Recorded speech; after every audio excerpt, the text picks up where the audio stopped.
అందరికీ నమస్కారం. మిత్రులారా, నా పేరు డాక్టర్ ఎంవి రమణయ్య, ప్రజారోగ్య వేదిక రాష్ట్ర అధ్యక్షుడిని. ఈరోజు మనం ఈ వెబినార్లో నిర్ణయించుకున్నటువంటి టాపిక్ బ్రెస్ట్ క్యాన్సర్. ఎందుకంటే ఇది మహిళల్లో చాలా ప్రధానమైనటువంటి క్యాన్సర్. దాని మీద అవేర్నెస్ ఉంటే చాలా వరకు దీని నుంచి మనం బయటపడేదానికి అవకాశం ఉంటుంది. కాబట్టి దీని మీద మనం ఒక వెబినార్ పెట్టి ప్రజల్లోకి ఈ విషయాన్ని తీసుకెళ్లాలన్న అభిప్రాయంతో ప్రజారోగ్య వేదిక, doctor Jatti Sesha Reddy memorial trust ఇద్దరు కలిసి చేసినటువంటి కార్యక్రమం. ఈ కార్యక్రమానికి డాక్టర్ గారు వచ్చున్నారు, డాక్టర్ లీలా గారు. మేడం అని డాక్టర్ మన మిత్రుడు కామేశ్వరరావు గారు పరిచయం చేస్తారు. కామేశ్వరరావు గారు ప్రజారోగ్య వేదిక రాష్ట్ర ప్రధాన కార్యదర్శి. కామేశ్వరరావు గారు పరిచయం చేయండి. అందరికీ నమస్కారాలు. ఈ సమావేశానికి ఈ సబ్జెక్టుని నిర్ణయించగానే మేడం గారిని కన్సల్ట్ చేయగానే ఆవిడ తప్పకుండా నేను ఈ టాపిక్ మీద మాట్లాడతానని చెప్పటం, ముందు ఆవిడకి ధన్యవాదాలు, తర్వాత స్వాగతం పలుకుతున్నాం మన స్టూడియోలోకి. అలాగే ఇది దీని ప్రాధాన్యత, ఈ సబ్జెక్ట్ యొక్క ప్రాధాన్యతను ఆల్రెడీ అధ్యక్షులు చెప్పి ఉన్నారు. డాక్టర్ లీల గారు ఒక సీనియర్ మోస్ట్ ఆన్కాలజిస్టు. ఆవిడ సుదీర్ఘమైనటువంటి అనుభవం ఉంది. వాటిలలో ముఖ్యంగా క్యాన్సర్ నివారణ, చికిత్స, దానికి సంబంధించినటువంటి మొత్తం విషయాలలో ఒక సుదీర్ఘమైనటువంటి అనుభవం ఉన్నటువంటి డాక్టర్ గారు. అలాగే సమాజానికి మనం ఏదో ఒకటి చెయ్యాలి, సమాజంలో ఉన్నటువంటి వాళ్ళకి ఎట్లా మనం ఈ వ్యాధి నుంచి నివృత్తి చేయాలి, దీని మీద అవగాహన కార్యక్రమాలు చేయాలి అన్నటువంటి ఒక నిరాడంబరంగా ఉండేటువంటి డాక్టర్ గారు. ప్రజలకు చేరువుగా ఉండటం, సేవ చేయటం అన్నదే వాళ్ళ ముఖ్యమైనటువంటి లక్ష్యంగా ఉన్నటువంటి డాక్టర్లు, అతి తక్కువ మంది డాక్టర్లో డాక్టర్ లీల గారు ఒకళ్ళు. ఆవిడ మొదటి నుంచి వాళ్ళకున్నది అదే. ఆయన వాళ్ళ భర్త గారు అయినటువంటి డాక్టర్ రఘునాథరావు గారు మనందరికీ సుపరిచితులే. మన కార్యక్రమాల్లో ఆయన చాలాసార్లు పాలు పంచుకోవడం కూడా జరిగింది. సో ఆవిడ మేము ఆర్గనైజ్ చేసినటువంటి క్యాంపులో ముఖ్యంగా ఉత్తరాంధ్రలో ఆమె తెలియని వాళ్ళు ఉండరు, అలాగే హైదరాబాద్ నగరంలో తెలియని వాళ్ళు ఉండరు, అనేక ప్రాంతాల్లో డాక్టర్ లీల గారు తెలియనటువంటి వాళ్ళు ఉండరు. అలాగే మహిళా సంఘం, ముఖ్యంగా మన ఆంధ్రప్రదేశ్లో ఉన్నటువంటి ఐడ్వా మహిళా సంఘం వాళ్ళు ఎక్కువగా ఈ సర్వైకల్ క్యాన్సర్ గురించి, బ్రెస్ట్ క్యాన్సర్ గురించి, ఈ క్యాన్సర్ దీనికి సంబంధించినటువంటి వాటి మీద ఎక్కువ సార్లు వాళ్ళని కన్సల్ట్ చేసేవాళ్ళు. ఆవిడ సీనియర్ మోస్ట్ ఆన్కాలజిస్ట్ గా టాటా మెమోరియల్ హోమీ బాబా టాటా ఇన్స్టిట్యూట్ లో పనిచేశారు విశాఖపట్నంలో. ఆ తర్వాత మళ్ళీ ఇప్పుడు వాళ్ళు మన ఎన్ఎంజే అనుకుంటా కదా మేడం, మీరు ఎంఎన్జే క్యాన్సర్ హాస్పిటల్ అదే సార్ పనిచేస్తున్నారు. రఘునాథరావు గారు ఇప్పుడు మళ్ళీ ఆయన అక్కడి నుంచి డైరెక్టర్ గా రిటైర్ అయిపోయిన, పదవి విరమణ అయిన తర్వాత ఆయన ఎంఎన్జేకి వెళ్ళటం జరిగింది, మళ్ళీ హైదరాబాద్ కి. అక్కడికి ఇప్పుడు ప్రస్తుతం వాళ్ళు హైదరాబాద్ లో ఉంటున్నారు. సో మేడం గారు మటుకు ఈ సర్వీస్ ఓరియంటేషన్ లో ప్రజలకు మనం ఎట్లా సేవ చేయాలి, ఈ మహమ్మారి క్యాన్సర్ ని నివృత్తి చేయటం, అలాగే దీని మీద అవగాహన కార్యక్రమాలు చేయడంలో మన వంతు కర్తవ్యంగా ఆవిడ చేస్తున్నటువంటి కృషికి ముందు అభినందనలు తెలియజేయాలి. అలాంటి ఒక సోషల్ సైంటిస్ట్, అంటే ఒక డాక్టర్ గానే కాదు, ఒక సామాజిక దృక్పథం, స్పృహ ఇవన్నీ ఉన్నటువంటి డాక్టర్ గా చాలా గొప్పగా ఉంది. అలాంటి డాక్టర్ గారు మనకు పరిచయం అయి మన కార్యక్రమంలో పాల్గొనడం కూడా మంచిది. దీన్ని అందరూ ఉపయోగించుకోవాలనే ఈ అవకాశాన్ని మేము విస్తృతమైనటువంటి ప్రచారం కూడా చేశాం. మేము ఆ రకంగా పరిచయం అనేది మొత్తం అకాడమిక్ గా ఆవిడకు ఉన్నటువంటి క్వాలిఫికేషన్స్ కానీ, ఆవిడ చేసినటువంటి రీసెర్చ్లు కానీ, ఆమెకు వచ్చినటువంటి అవార్డులు కానీ, వీటన్నిటినీ చెప్పుకుంటూ పోతే ఆ సుదీర్ఘ జీవితంలో బోల్డ్ అన్నీ ఉన్నాయి యాక్చువల్గా చెప్పాలంటే. సో అన్ని రకాలైనటువంటి వాటికి అర్హులు ఖచ్చితంగా. ఎందుకంటే డౌన్ టు ఎర్త్ ఉన్నటువంటి వాళ్ళు ఎవరైనా గురించి మాట్లాడితే ఇలాంటి డాక్టర్లు అని చెప్పి మనం గుర్తుపెట్టుకోవాలి. ఒక వర్డ్ లో చెప్పాలంటే, ఒక వాక్యంలో చెప్పాలంటే అది. సో అలాంటి డాక్టర్లు మనకి ఈ రోజున ఈ కార్యక్రమానికి వచ్చారు, డాక్టర్ లీల గారు, అలాంటి ప్రముఖ oncologist. Thank you very much sir. అయితే సమయం ఎక్కువ కాకుండా మనం ముందుకెళ్ళటం మంచిది. 5 నిమిషాలు అయిపోయింది. థ్యాంక్ యూ కామేశ్వర గారు, థ్యాంక్ యూ. మిత్రులారా, కార్యక్రమాన్ని మనం డైరెక్ట్గా వెళదాం. అయితే ఈ వెబినార్లో ఎవరు ఇన్వాల్వ్ కావడానికి మాట్లాడడానికి అవకాశం లేదు కాబట్టి టాపిక్ మీద ఎవరికైనా డౌట్లు ఉంటే మీరు చాట్ బాక్స్లో పెడితే దాన్ని మేడం దృష్టికి తీసుకెళ్ళి దానికి కావాల్సినటువంటి సమాధానాలు చెప్పేటటువంటి ప్రయత్నం చేద్దాం. కాబట్టి ఆ దృష్టిలో పెట్టుకొని చాట్ బాక్స్ని ఉపయోగించండి. మేడం గారు మనం స్టార్ట్ చేద్దాం. Please madam, please start. అందరికీ నమస్కారం. కామేశ్వరరావు గారు నా గురించి చాలా ఎక్కువగానే చెప్పారు. మేము ఆయన చెప్పినంత ఇది గొప్ప వ్యక్తులం ఏమీ కాదు. మా వృత్తిపరంగా మేము చేయగలిగితే మేము చేస్తున్నాము. సో ఈ ప్రజా ఆరోగ్య వేదిక తరఫున మమ్మల్ని ఈ కార్యక్రమానికి పిలిచినందుకు, ముఖ్యంగా నన్ను ఈ బ్రెస్ట్ క్యాన్సర్ గురించి అంటే రొమ్ము క్యాన్సర్ గురించి అవగాహన కార్యక్రమానికి పిలిచినందుకు ముఖ్యంగా మీ అందరికీ ముందు నా ధన్యవాదాలు. ఆయన చెప్పినట్టుగానే ఐద్వా తరఫున విశాఖపట్నంలో ఉన్నప్పుడు చాలా కార్యక్రమాలు చేశాము. ముఖ్యంగా ఈ అవగాహన కార్యక్రమాలు చేశాము. అలాగే కొంతమందికి రొమ్ము క్యాన్సర్ పైన తర్వాత బ్రెస్ట్ క్యాన్సర్, సర్వైకల్ క్యాన్సర్ వాటికి సంబంధించి స్క్రీనింగ్ పరీక్షలు అవన్నీ కూడా వాళ్ళ సహకారంతో చాలా చేశాము. మేము వైజాగ్ వదిలిపెట్టేసి హైదరాబాద్ వచ్చినా కూడా ఇలాంటి ఎన్జిఓస్ తరఫున చాలా కార్యక్రమాలు ఇంకా కంటిన్యూ చేస్తూనే ఉన్నాము. నిన్న కూడా అక్కడ వేంపాడు దగ్గర ఒక గవర్నమెంట్ స్కూల్లో పిల్లలకి హెచ్పివి వ్యాక్సినేషన్ అంటే సర్వైకల్ క్యాన్సర్ నివారించడానికి వాడేటువంటి వ్యాక్సినేషన్ కూడా స్కూల్ పిల్లలకి ఇచ్చి వచ్చాము. సో ఇవి మా మేము ఒక్కలమే ఈ కార్యక్రమాలు చేస్తున్నాము అని అనుకోవడం లేదు. మా తరఫున మాకు సహాయం చేయడానికి చాలా మంది ముందుకు వస్తున్నారు. వాళ్ళందరి సహాయ సహకారాలతో చేస్తున్నాము. సో ఇది అందరం కలిసి చేసేటువంటి కార్యక్రమమే కానీ ఇది పూర్తిగా మా పర్సనల్ ఎజెండాతో చేసేటువంటి కార్యక్రమం కాదని మాత్రం నేను అందరికీ చెప్పదలుచుకున్నాను. అలాగే ప్రజా ఆరోగ్య వేదిక తరఫున కూడా ఇలాంటి కార్యక్రమాలు చేయడానికి ఎప్పుడు కూడా నేను కానీ మా భర్త గారు కానీ తప్పనిసరిగా సహాయ సహకారాలు అందించడానికి రెడీగానే ఉంటాము. సో ఇప్పుడు యాక్చువల్గా మనము కొంచెం ఈ రొమ్ము క్యాన్సర్ గురించి అవగాహన అనేది మీకు చెప్పడానికి నన్ను పిలిచారు. సో ఈ రొమ్ము క్యాన్సర్ గురించి చెప్పే ముందు ముఖ్యంగా మనం తెలుసుకోవాల్సింది ఏంటి అంటే, మన దేశంలో స్త్రీలలో ముఖ్యంగా 2 క్యాన్సర్లు ఎక్కువగా చూస్తుంటాము. అందులో మొట్టమొదటి క్యాన్సరు రొమ్ము క్యాన్సరు, తర్వాత ఎక్కువగా చూసేటువంటి క్యాన్సరు గర్భసంచి ముఖద్వారం దగ్గర వచ్చేటువంటి క్యాన్సర్, దాన్ని సర్వైకల్ క్యాన్సర్ అని అంటారు. సో ఈ రొమ్ము క్యాన్సరు, సర్వైకల్ క్యాన్సర్ గురించి ఎందుకు మనం ఎక్కువగా తెలుసుకోవాలి అంటే, ఈ క్యాన్సర్లను మనము నివారించడానికి నివారించవచ్చు కూడా.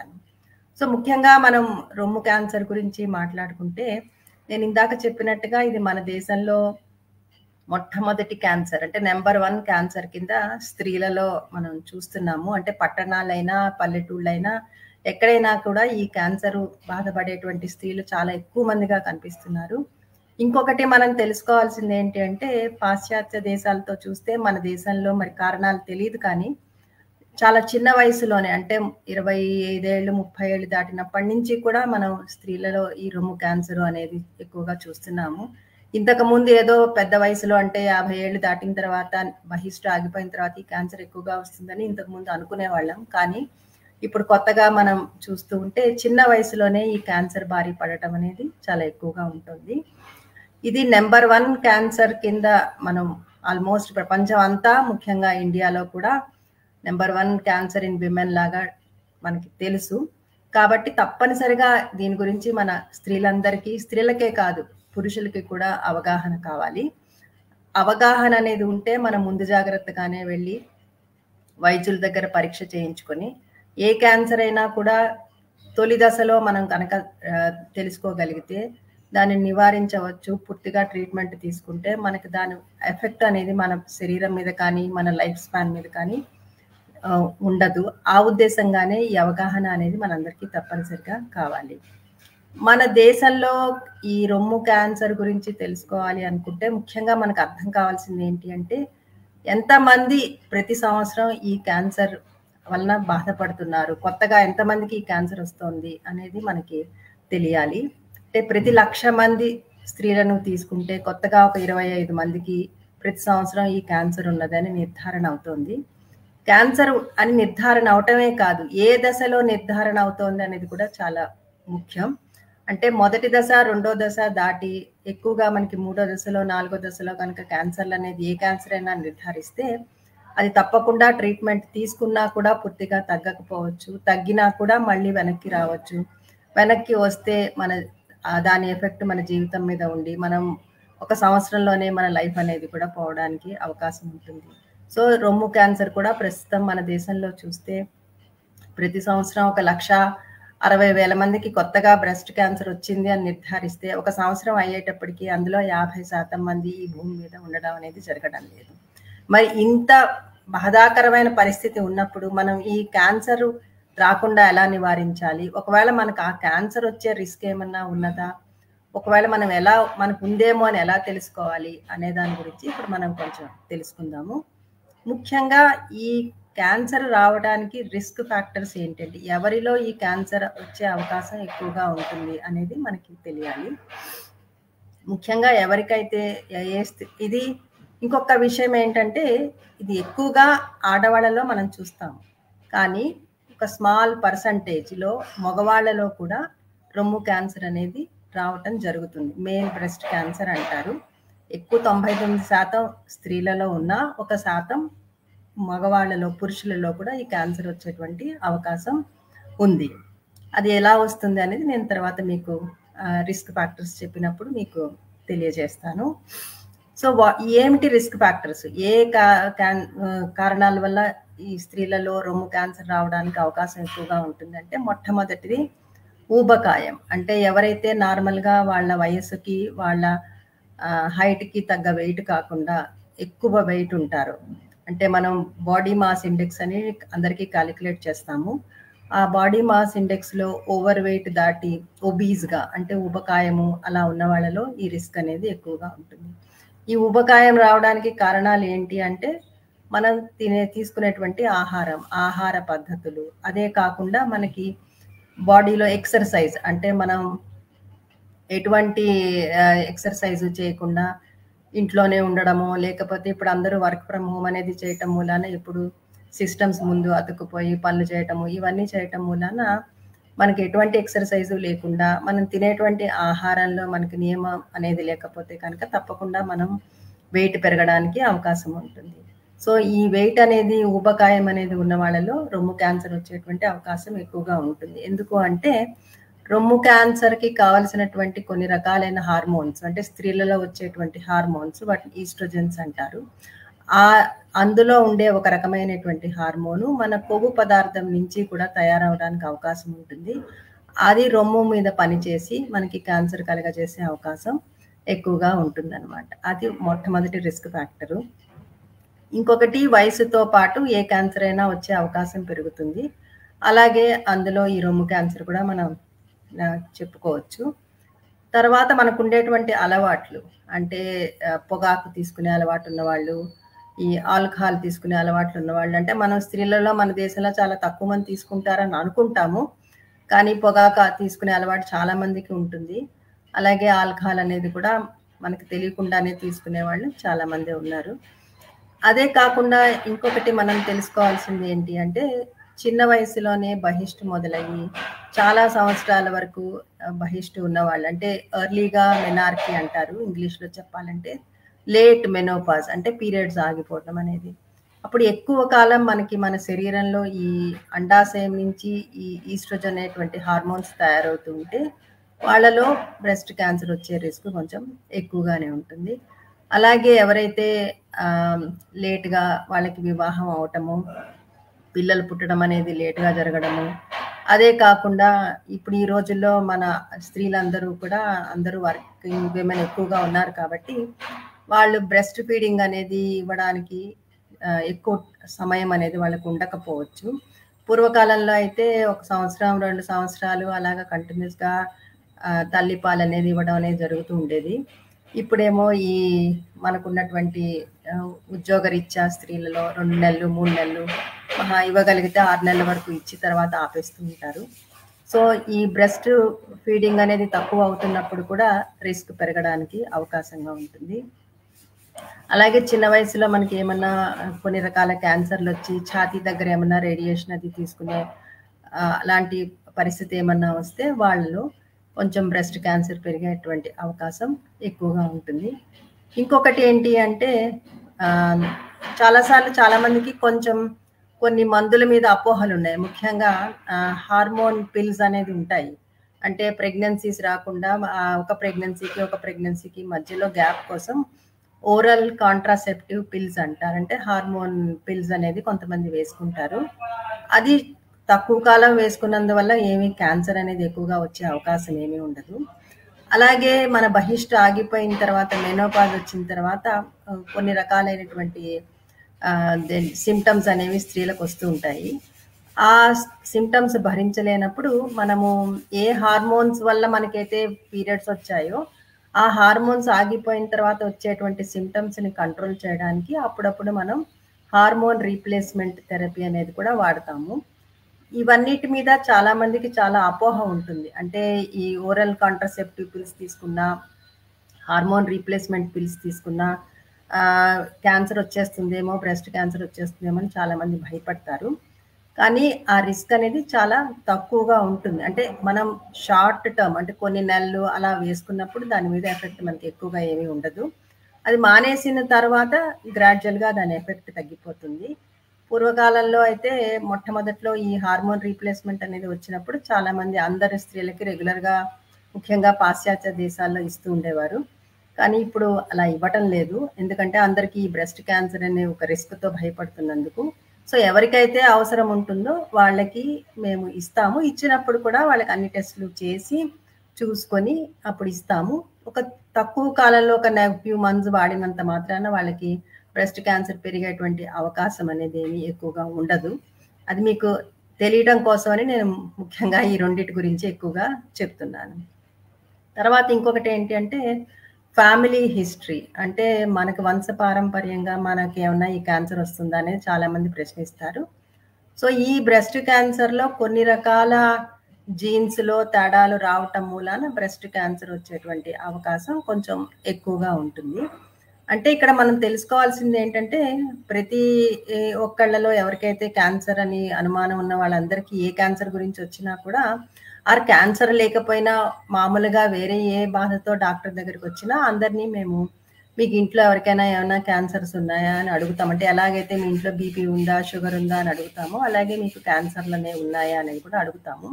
ఎందుకంటే ఈ రొమ్ము క్యాన్సరు, అండాశయం క్యాన్సరు, అలాగే పెద్ద పేగులో వచ్చే క్యాన్సర్లు కొన్ని జన్యుపరంగా రావడానికి అవకాశం ఉంటుందన్నమాట.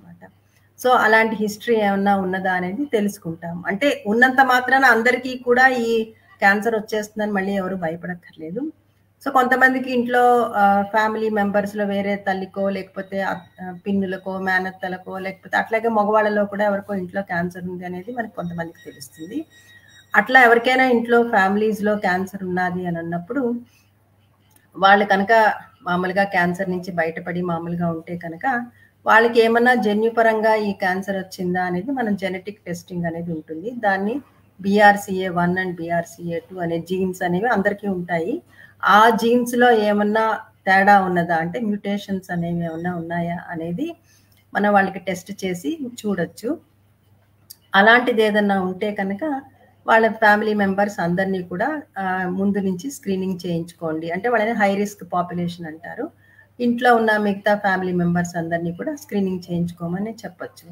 ఒకవేళ అలా క్యాన్సర్ వచ్చిన వాళ్ళు ఎవరూ లేకుండా ఇప్పుడు మనం ఎవరికైనా క్యాన్సర్ ఉంది, ఒక 20 ఏళ్ళు 30 ఏళ్ళ లేడీకి ఎవరికైనా క్యాన్సర్ ఉన్నదని మనం నిర్ధారించామనుకోండి బ్రెస్ట్ క్యాన్సర్, అప్పుడు వాళ్ళకి మామూలుగా అన్ని టెస్టులతో పాటు అవసరం బట్టి వాళ్ళని కూడా మనం అంటే ముఖ్యంగా చిన్న వయసులో ఎవరికైనా బ్రెస్ట్ క్యాన్సర్ అనేది వచ్చి ఉంటే కనుక వాళ్ళందరికీ కూడా మేము మిగతా టెస్టులతో పాటు ఈ జెనెటిక్ టెస్టింగ్ చేయించుకోమని చెప్తాము.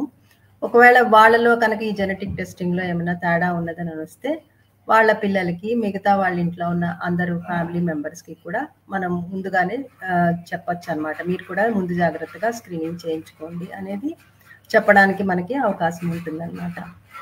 సో ఇవన్నీ కూడా మనకి బ్రెస్ట్ క్యాన్సర్ వచ్చేదానికి రిస్క్ ఫ్యాక్టర్స్ అని చెప్పొచ్చు. ఈ రిస్క్ ఫ్యాక్టర్స్ని మనం అగైన్ 2 రకాలుగా మనం విభజించవచ్చు అనమాట. అంటే కొన్ని మనం మార్చగలుగుతాం, అంటే మోడిఫైయబుల్ రిస్క్ ఫ్యాక్టర్స్ అంటారు.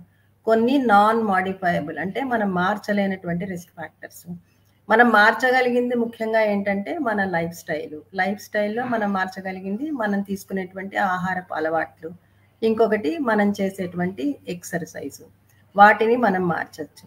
అట్లాగే మనకి ఈ వివాహం అనేది సరి అయిన సమయంలో జరగడము, సరి అయిన సమయంలో పిల్లలు పుట్టడము, వాళ్ళకి మనము రొమ్ము పాలు ఇవ్వడము, ఇవన్నీ కూడా మన చేతుల్లోనే ఉన్నాయి. మనం మార్చలేనిది ఏంటి అంటే మనకి జన్యుపరంగా వచ్చింది మనం మార్చలేము, మన వయసు పెరుగుతూ ఉంటే వచ్చేటువంటి ప్రాబ్లమ్స్ని మనం మార్చలేము, అలాగే మనకి ఈ శారీరకంగా వచ్చేటువంటి మన పీరియడ్స్కి సంబంధించినటువంటి ప్రాబ్లమ్స్ని మనం మార్చలేము. కానీ వాటికి సరి అయిన సమయంలో మనము చూపించుకొని మనము దానికి తగ్గట్టుగా వైద్యం అనేది చేయించుకోవడానికి అవకాశం ఉంటుంది. ముఖ్యంగా ఇప్పుడు ఎక్కువగా మనం స్త్రీలలో ముఖ్యంగా చిన్నపిల్లల్లో చూస్తున్నటువంటి ప్రాబ్లం ఏంటంటే పాలిసిస్టిక్ ఓవరీస్ అనేది ఎక్కువగా చూస్తున్నాము. ఈ పాలిసిస్టిక్ ఓవరీస్లో ఉండేటువంటి అమ్మాయిలు చాలా ఊబకాయం అనేది కూడా వాళ్ళకి వస్తుంది. సో ఇలాంటిది మనము కంట్రోల్ చేయగలిగితే, ముఖ్యంగా వాళ్ళ ఆహారపు అలవాట్లు, వాళ్ళ జీవన విధానాలు అవన్నీ మనం మార్చగలిగితే ఈ బ్రెస్ట్ క్యాన్సర్ వచ్చేటువంటి రిస్క్ని తగ్గించడానికి, బ్రెస్ట్ క్యాన్సరే కాదు, ఈ ఊబకాయం వల్ల వచ్చేటువంటి మిగతా అదర్ కండిషన్స్ అంటే డయాబెటీస్ అవ్వచ్చు, లేకపోతే బ్లడ్ ప్రెషర్ అవ్వచ్చు, కార్డియాక్ ప్రాబ్లమ్స్ అవ్వచ్చు, లేకపోతే ఆర్థరైటిస్ ప్రాబ్లమ్స్, ఇంకా ఈ బ్రెస్ట్ క్యాన్సరే కాదు, మన యూట్రైన్ క్యాన్సర్, ఎండోమెట్రియల్ క్యాన్సర్ అంటారు, ఇవన్నీ కూడా మనం రాకుండా నివారించడానికి, ఆ రిస్క్ తగ్గించడానికి చాలా అవకాశం అనేది ఉంటుందన్నమాట. సో ఏ కారణాల వల్ల మనకు వస్తుందో ఆ కారణాలని కనుక మనం మార్చగలిగితే తప్పకుండా మనకి ఈ క్యాన్సర్ వచ్చేటువంటి రిస్క్ని మనం తగ్గించుకోవచ్చు. అది ముఖ్యంగా మనం తెలుసుకోవాల్సింది.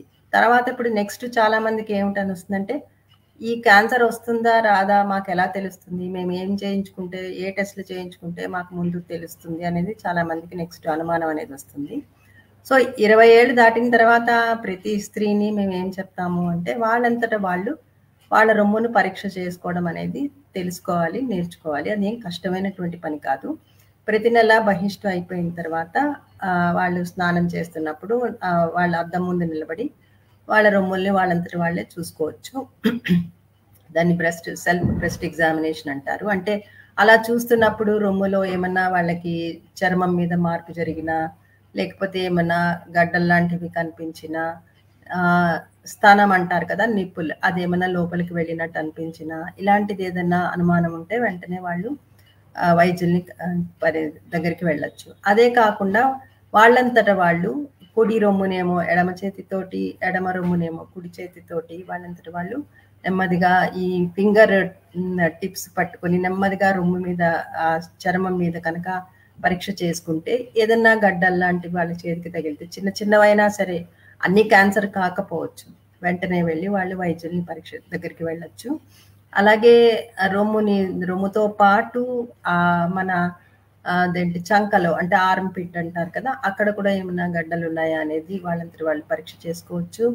అలాగే స్తనం నొక్కితే దాని నుంచి ఏమైనా పాలే కాకుండా నీరులాగా వచ్చినా, రక్తంలాగా వచ్చినా ఏమన్నా ఉంటే కూడా వెంటనే వాళ్ళు వైద్యుల దగ్గరికి వెళ్ళి సంప్రదించడం అనేది ముఖ్యం. అంటే ఎవరికి వాళ్ళ రొమ్ముని ప్రతి నెల రోజు పరీక్ష చేయించుకోకర్లేదు, ప్రతి నెల ఒకసారి, నెల బహిష్టు అయిపోయిన తర్వాత రొమ్ములు మెత్తగా ఉంటాయన్నమాట.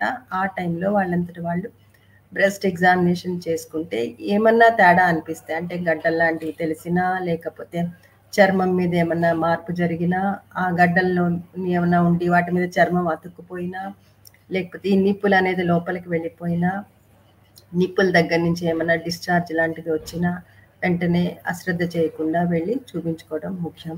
చాలా మంది ఏమనుకుంటారంటే, ఏమైనా గడ్డలు ఉంటే ఏమో పాలు గడ్డలు కట్టాయేమో, లేకపోతే ఏదైనా ఇన్ఫెక్షన్ వచ్చిందేమో అలా అనుకుని నెగ్లెక్ట్ చేస్తారు. అన్నిసార్లు క్యాన్సర్ గడ్డలు కావు, అయినా సరే ఒక్కసారి చేతిలో మన రొమ్ములో ఏమైనా గడ్డ లాంటిది కనిపిస్తే వెంటనే వెళ్ళి చూపించుకోవడం అనేది చాలా ముఖ్యం అన్నమాట. సో అది మొట్టమొదటి పద్ధతి. అలాగే మీరు ఎప్పుడు డాక్టర్ గారి దగ్గరికి వెళ్ళినా, ముఖ్యంగా స్త్రీలు ఏ ప్రాబ్లంతో గైనకాలజిస్ట్ దగ్గరికి వెళ్ళినా అందరూ స్త్రీల వైద్యులు తప్పనిసరిగా వాళ్ళ రొమ్ములు కూడా పరీక్ష చేస్తారు. ఒక గర్భసంచే కాకుండా రొమ్ములు కూడా పరీక్ష చేస్తారు. దాన్ని క్లినికల్ బ్రెస్ట్ ఎగ్జామినేషన్ అంటారు. ఈ క్లినికల్ బ్రెస్ట్ ఎగ్జామినేషన్ అనేది వైద్యులు చేసేటువంటి పరీక్ష. ఈ పరీక్ష అట్లీస్ట్ సంవత్సరానికి ఒక్కసారన్నా చేయించుకుంటే మనకి ఏమన్నా ఆ రొమ్ములో తేడా ఉంటే మీకు వైద్యులు వెంటనే వాళ్ళంతటి వాళ్ళే చెప్పేస్తారు. ఇది కాకుండా వేరే మనం స్క్రీనింగ్ పరీక్ష ఇంకొకటి ఏంటి అంటే చిన్న వయసు వాళ్ళకి రొమ్ముకి కూడా మనం అల్ట్రాసౌండ్ ఎగ్జామినేషన్ అనేది చేయొచ్చు. 40-45 ఏళ్ళు దాటిన స్త్రీలందరికీ రొమ్ముకి స్పెషల్గా చేసే ఎక్స్రే ఉంటుంది, దాన్ని మ్యామోగ్రామ్ అంటారు. ఆ మ్యామోగ్రామ్ అనేది చేయించుకోవచ్చు. ముఖ్యంగా రొమ్ములో స్క్రీనింగ్ పరీక్షలో తెలుసుకోవాల్సింది ఏంటంటే నేను ఇందాక చెప్పినట్టుగా ఎవరికైతే స్ట్రాంగ్గా ఫ్యామిలీ హిస్టరీ, ఆ జెనెటిక్ హిస్టరీ ఉన్నదో వాళ్ళందరినీ మనం హై రిస్క్ విమెన్ అంటాము. అలా లేని వాళ్ళందరూ మామూలుగా లో రిస్క్ విమెన్ కింద ఉంటారనమాట. సో అందరూ వెళ్ళి స్క్రీనింగ్ చేయించుకోవచ్చు. కాకపోతే ఈ హై రిస్క్ విమెన్ ఎవరిలో అయితే స్ట్రాంగ్గా ఫ్యామిలీ హిస్టరీ బ్రెస్ట్ క్యాన్సర్ ఉంటుందో, ఎవరికి ఫ్యామిలీలో చిన్న వయసులో వాళ్ళందరికీ బ్రెస్ట్ క్యాన్సర్లు వచ్చాయో, లేకపోతే జన్యుపరంగా మార్పులు ఉన్నాయో, ఇలాంటి ఫ్యామిలీస్లో చాలా రెగ్యులర్గా వాళ్ళు స్క్రీనింగ్కి వెళ్ళాల్సినటువంటి అవసరం ఉంటుంది. ఇప్పుడు సపోజ్ ఎవరింట్లోనో ఒక స్త్రీకి 40 ఏళ్ల వయసులోనే రొమ్ము క్యాన్సర్ వచ్చింది, ఆవిడకి ఈ జెనెటిక్ టెస్టింగ్ పాజిటివ్ వచ్చింది అనుకోండి, వాళ్ళ పిల్లలు 30 ఏళ్ల వయసు రాగానే వెంటనే వెళ్ళి వాళ్ళు అప్పటి నుంచి రెగ్యులర్గా స్క్రీనింగ్ అనేది చేయించుకోవటం ముఖ్యం అన్నమాట. సో ఈ విధంగా చిన్న వయసు వాళ్ళకి మ్యామోగ్రామ్ అనేది యూజువల్గా స్క్రీనింగ్ కింద చెయ్యము. ఎందుకంటే చిన్న వయసులో రొమ్ములు కొంచెం డెన్స్గా ఉంటాయి. అంటే ఎందుకంటే వాళ్ళకి లోపల ఫ్యాట్ ఉంటుంది, రొమ్ములో మన మిల్క్ తయారు చేసేటువంటి గ్లాండ్స్ ఇవన్నీ ఉంటాయి. సో అలాంటప్పుడు మనం మ్యామోగ్రామ్ అనేది చేస్తే కనుక మనకి రాంగ్ ఇన్ఫర్మేషన్ వస్తుంది. అందుకని యూజువల్గా బహిష్టు ఆగిపోయిన తర్వాత కానీ 45 ఏళ్ల వయసు తర్వాత నుంచి రెగ్యులర్గా మ్యామోగ్రామ్ అనేది కావాలనుకుంటే చేయించుకోవచ్చు. సో కొంతమంది ప్రతి సంవత్సరము మ్యామోగ్రామ్ అనే దానికి వెళ్తారు. 45 ఏళ్ల నుంచి 54 ఏళ్ల వరకు మనం చేయొచ్చు ఎవ్రీ ఇయర్. తర్వాత 54 ఇయర్స్ దాటిన తర్వాత మనము వన్స్ ఇన్ 2 ఇయర్స్ అనేది స్క్రీనింగ్ అనేది చేయించుకోవచ్చు అనమాట. సో ఈ స్క్రీనింగ్ వల్ల మనకి ఏంటి తెలుస్తుంది ఈ మ్యామోగ్రామ్లో కానీ అల్ట్రాసౌండ్లో కానీ అంటే మన చేతికి తగలనటువంటి చిన్న చిన్న గడ్డలు ఏమన్నా ఉంటే చిన్న చిన్న అవి కూడా ఈ మ్యామోగ్రామ్లో అలాంటి వాటిల్లో మనకి తెలుస్తుంది అనమాట. ఒక చేతికి తగలాలి అంటే అది బాగా రెగ్యులర్గా చూసుకునే వాళ్ళకి ఈవెన్ ఒక శనగబద్ద సైజులో గడ్డ వచ్చినా వాళ్ళకి తెలిసిపోతుంది. ఎప్పుడో అప్పుడో ఇప్పుడో చూసుకునే వాళ్ళకి అది కొంచెం పెద్ద సైజు అవుతాయి కానీ వాళ్ళు చాలా మందికి తెలియదు, ఎందుకంటే వాళ్ళకి అసలు ఈ గడ్డలు అనేవి ఎలా ఉంటాయో తెలియదు కాబట్టి. సో మనం రెగ్యులర్గా చేసుకుంటే ఏ మాత్రం తేడా ఉన్నా మనం వెంటనే తెలిసిపోతుంది. అలాగే రెగ్యులర్గా మ్యామోగ్రామ్ అది చేయించుకునే వాళ్ళలో కూడా చాలా చిన్న చిన్నగా అంటే ఒకసారి చేయించుకున్న తర్వాత రెండోసారి వెళ్ళినప్పుడు మనం పాత రిపోర్ట్ తీసుకొని డాక్టర్ గారి దగ్గరికి వెళ్తే అది ఇది వాళ్ళు కంపేర్ చేసి చూసి అప్పటికి ఇప్పటికి ఏమైనా మార్పు అనేది వచ్చిందా అనేది మనకి చూసి చెప్తారు. సో అట్లాగా మనం అర్లీగా స్క్రీనింగ్ ద్వారా మనకి చేతికి తగలనటువంటివి ఏమన్నా ఉంటే కనుక వాటన్నిటినీ మనం ఈ స్క్రీనింగ్ మ్యామోగ్రామ్ ద్వారా తెలుసుకోవచ్చు. చిన్న వయసులో ఎవరికైనా రొమ్ముకి స్క్రీనింగ్ చేయాలి, ముఖ్యంగా ఫ్యామిలీ హిస్టరీ స్ట్రాంగ్గా ఉన్న వాళ్ళకి చేయాలి అంటే మ్యామోగ్రామ్ బదులు స్పెషల్గా ఎంఆర్ఐ స్కానింగ్ అనేది చేసి వాళ్ళకి రొమ్ములో ఏమైనా గడ్డలు అనేవి బయలుదేరుతున్నాయనేది చూడడానికి అవకాశం ఉంటుంది అనమాట.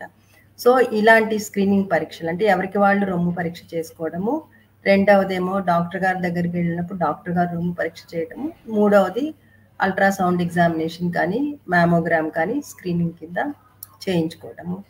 గడ్డలు అనేవి చేతికి తగిలితే కనుక డాక్టర్లు వాళ్ళు చిన్న వయసైనా ఆ గడ్డ అనేది ఎలా ఉన్నది, దాని ఫీలింగ్ ఎలా ఉన్నది, అది గట్టిగా ఉన్నదా, అది చర్మానికి అతుక్కున్నదా, చర్మం మీద కూడా గడ్డ మూలాన ఏమన్నా మార్పు అనేది జరుగుతున్నదా, ఇది చూసి వాళ్ళకి అనుమానం వస్తే ఏమన్నా క్యాన్సర్ లాంటి అనుమానం వస్తే చిన్న వయసులో అయినా మ్యామోగ్రామ్ ఒక్కొక్కసారి చేస్తారు. దాన్ని అంటే మీరు క్లియర్గా తెలుసుకోవాల్సింది ఏంటంటే మ్యామోగ్రామ్ని 2 రకాలుగా వాడచ్చు.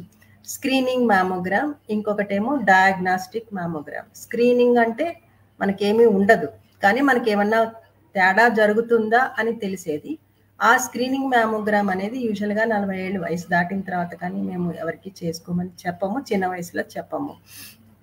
బట్ అలా కాకుండా ఎవరికైనా చిన్న వయసులో మనకి గడ్డ తగిలి అది మనకి క్యాన్సర్లా ఉన్నది అని అనుమానం ఉంటే అప్పుడు చేసేటువంటి మ్యామోగ్రామ్ని డయాగ్నాస్టిక్ మ్యామోగ్రామ్ అంటారు. అంటే అది ఏ వయసులోనా కూడా అవసరం బట్టి చేస్తాము. బట్ స్క్రీనింగ్ మ్యామోగ్రామ్ మాత్రం చాలా మంది తొందరపడి ముందే చేయించుకుంటారు. అది అవసరం లేదు, 40 ఏళ్ళు దాటిన తర్వాతనే స్క్రీనింగ్ మ్యామోగ్రామ్ అనేది చేయించుకోమని అందరికీ చెప్తామన్నమాట.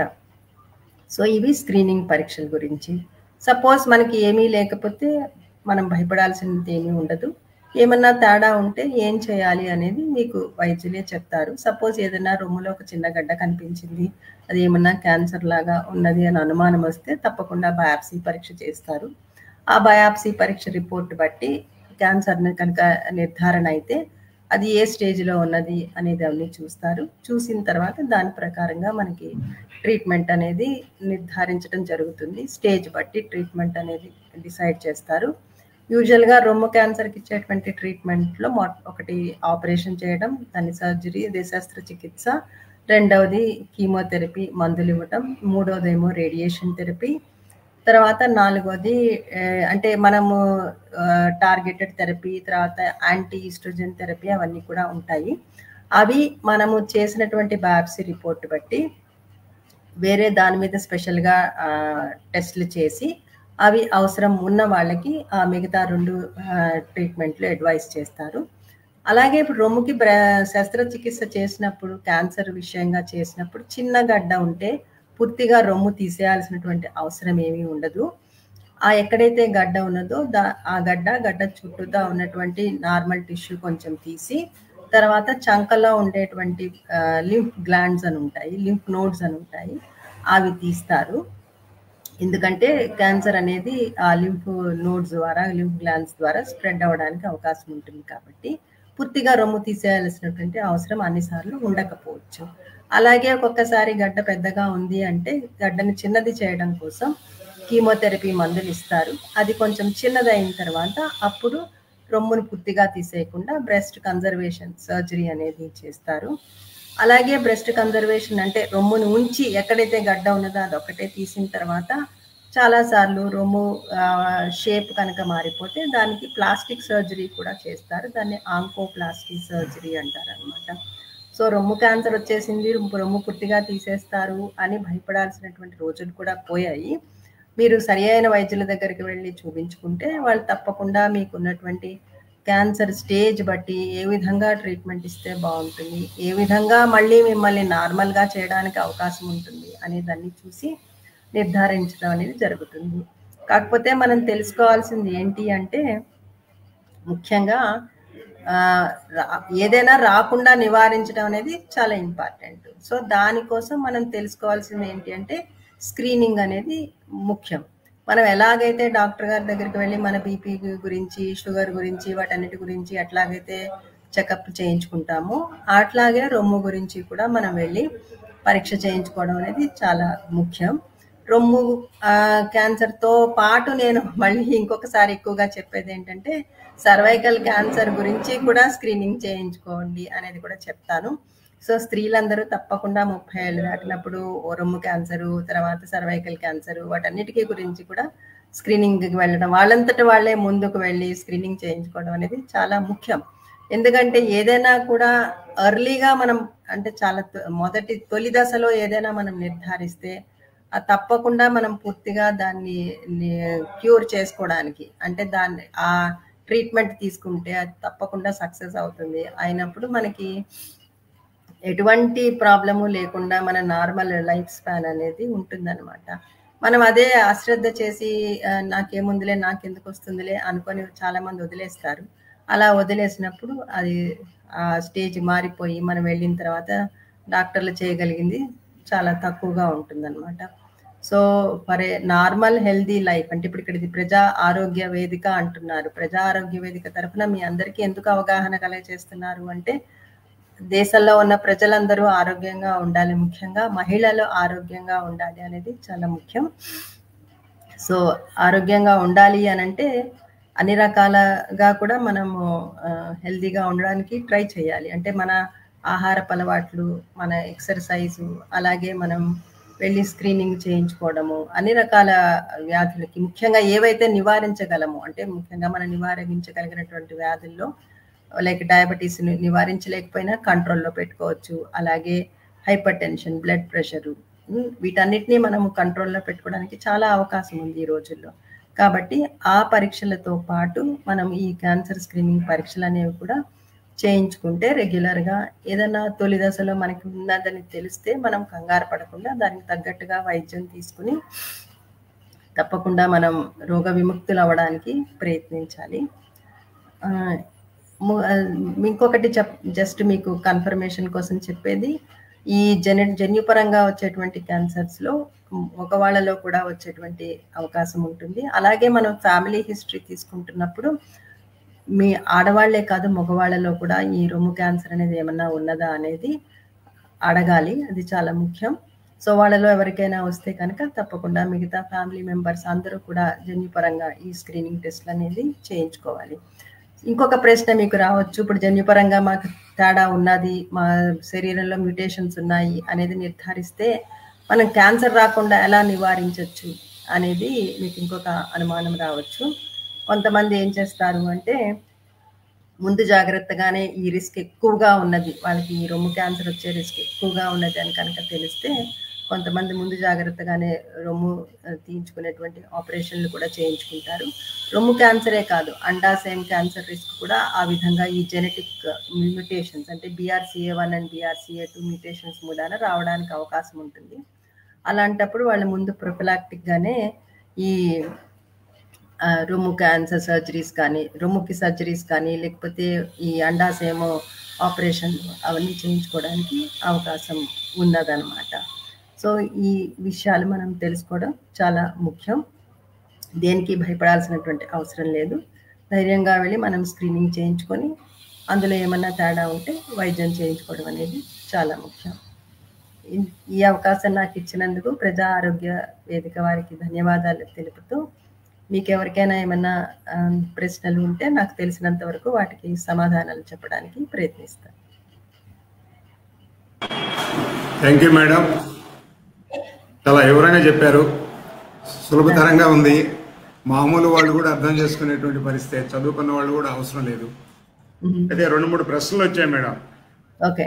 ఒకటి సెల్ఫ్ బ్రెస్ట్ ఎగ్జామినేషన్, దాని మీద అది నెలకు ఒకసారి చేసుకోవాలన్నా రోజు చేసుకోవాలని, నెలవారీ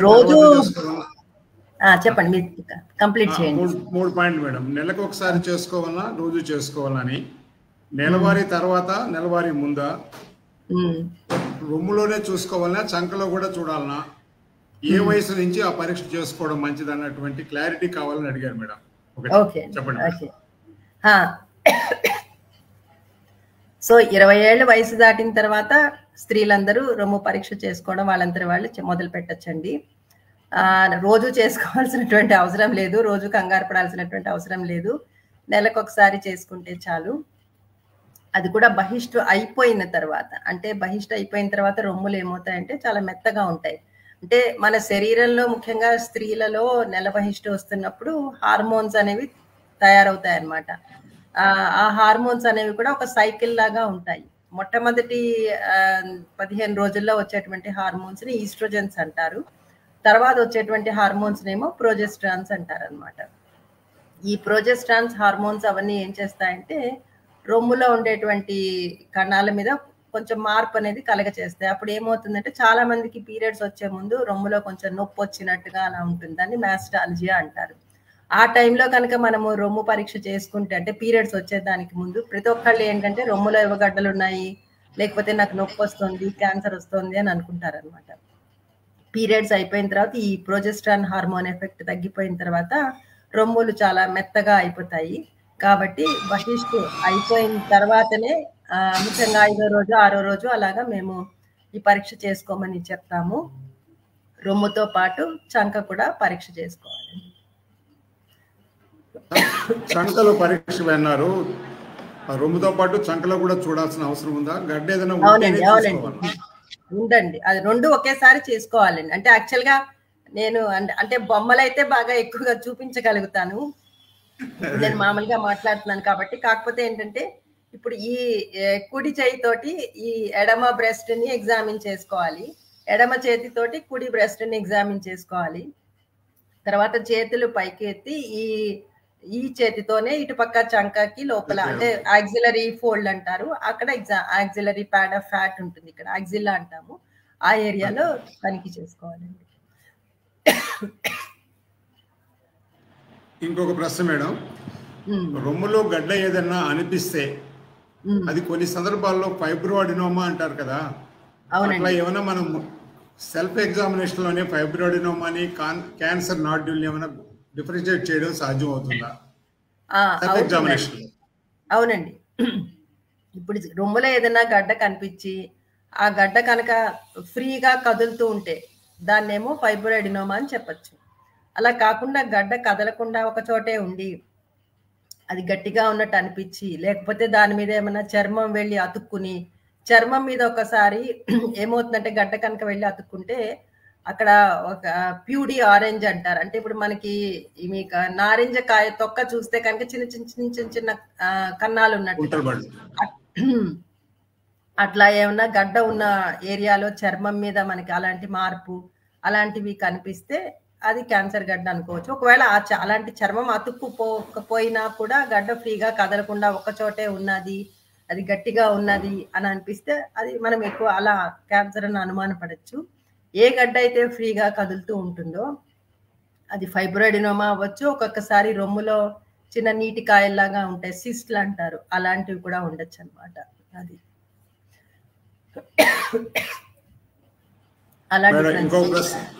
ఇంకొక ప్రశ్న వచ్చింది మేడం, జన్యుపరంగా వచ్చేటువంటి అంటే వంశపారంపర్యంగా వచ్చేటువంటి క్యాన్సర్ శాతం ఎంత ఉంటుంది? మామూలుగా వచ్చే క్యాన్సర్ పర్సంటేజ్ తీసుకున్నప్పుడు ఎంత శాతం ఉండే అవకాశం ఉంది?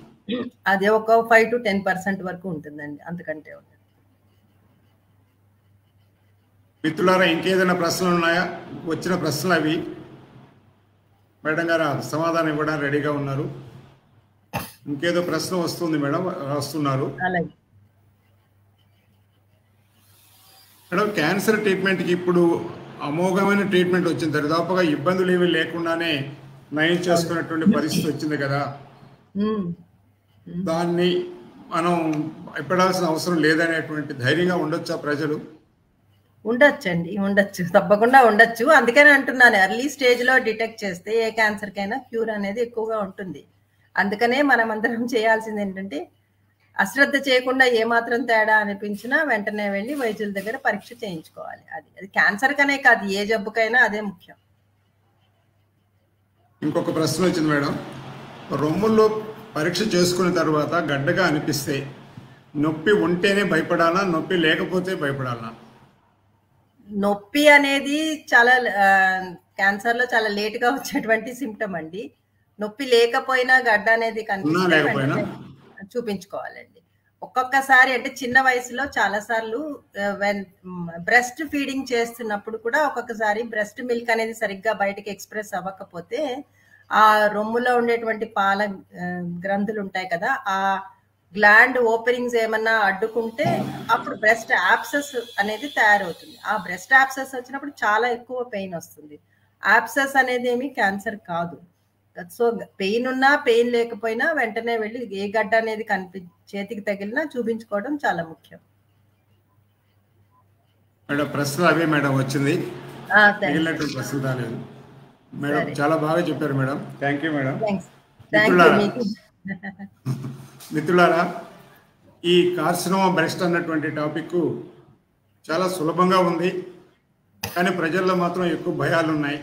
కాబట్టి ఆ భయాల నుంచి మనం బయటపడాలంటే ఇందులో మనం చేయాల్సినటువంటి పనులు ఏంటన్నటువంటి మేడం గారు చెప్పినట్టుగా ప్రతి మహిళ 20 సంవత్సరాలు పైబడినప్పటి నుంచి తన రొమ్ముని తానే పరిశీలించుకోవడం, పరీక్షించుకోవడం చేసి రొమ్ములో ఏమాత్రం చిన్న గడ్డగా అనిపించినా దాన్ని ఇగ్నోర్ చేయకుండా డాక్టర్ని సంప్రదించి మనం వైద్యం చేసుకుంటే దరిదాపుగా బ్రెస్ట్ క్యాన్సర్ గురించి భయపడాల్సిన అవసరం లేదు. రొమ్ము తీసేయాల్సినటువంటి అవసరం లేకుండా, జీవితానికి ఇబ్బంది లేకుండా మన జీవితాన్ని గడుపుకోగలిగిన పరిస్థితి ఉంది. కాబట్టి ఈ చిన్న సమాచారాన్ని ప్రత్యేకంగా మహిళలకు, అందులో యంగ్స్టర్స్కి తెలియజేసి ఈ అవేర్నెస్ కానీ ప్రజలందరిలో కానీ కలిగించగలిగితే బ్రెస్ట్ క్యాన్సర్ గురించి మనం భయపడాల్సిన అవసరం లేదు అన్నటువంటిదే ఈ టాపిక్ యొక్క పరమ సారాంశమైనటువంటి అంశాన్ని అందరూ గుర్తించి ఈ అంశాన్ని 10 మందిలోకి, ప్రజల్లోకి తీసుకెళ్లాలని చెప్పి అందరినీ కోరుకుంటూ ఈ అవకాశాన్ని మనకి ఇచ్చినటువంటి, మనతో ఈ సమాచారాన్ని పంచుకున్నటువంటి డాక్టర్ లీలా గారికి ప్రత్యేకంగా ధన్యవాదాలు తెలియజేసుకుంటూ ఈ యొక్క వెబినార్ని ఇంతటితో ముగిస్తున్నాం మిత్రులారా. Thank you madam. Thank you madam. Thanks అండి మీ అందరికీ. Thank you. ఓకే.